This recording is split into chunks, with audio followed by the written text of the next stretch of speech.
Fidèles amis internautes de Dabaro TV, nous sommes mercredi 26 juin de l'année 2024. Merci de prendre le rendez-vous du décryptage de l'actualité tel que vu, traité et publié par nos confrères de la presse écrite ce matin. En manchette du quotidien Maison, on peut lire « Structure type des communes au Bénin, les maires désormais dotés de cabinets ». Le journal nous propose à la page 2 ce qui va désormais changer dans les hôtels de ville de notre pays. Retrouvez l'intégralité de cette information à la page 2 du numéro de ce jour. Daibi Info, blocage des avancements des agents d'État. En cette question, l'honorable Edwige Tossa interpelle le gouvernement. Viol sur mineur à Djougou, un pasteur de l'église Oto condamné à 36 mois de prison. Véridique Info à présent.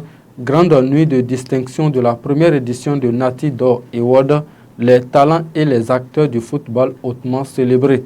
L'initiative du promoteur Mouftaou Agbadjumo salué, Patrick Sedjamé sacré, ballon d'or d'une information à une autre. Journée internationale de la sécurité sanitaire des aliments, l'île de Paix et ses ONG partenaires célèbrent l'événement du 27 au 29 juin prochain à Nati Tengu. Le Béninois libéré à présent, invité sur le grand oral de BL Télévision, l'honorable Rachidi Gbadamassi explique les raisons du soutien patriote des imams.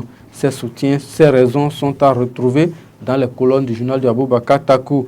Après l'audience accordée à Yahi et Soglo par le général Tiani, qu'augure le silence d'après rencontre. C'est une interrogation du journal La Boussole à présent.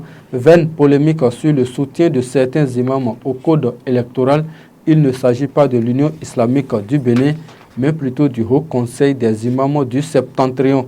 Certificat d'études primaires CEP 2024, les candidats fixés en début de week-end prochain. Matin libre, médiation de Soglo et Yahi, d'anciens présidents du Niger appelés à se joindre à l'initiative.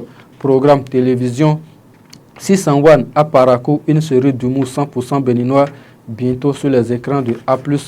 Bénin, l'hebdomadaire Olofofo de cette semaine. Burkina Faso, Ibrahim Traoré reçoit enfin la visite de son grand frère Assimi Goïta.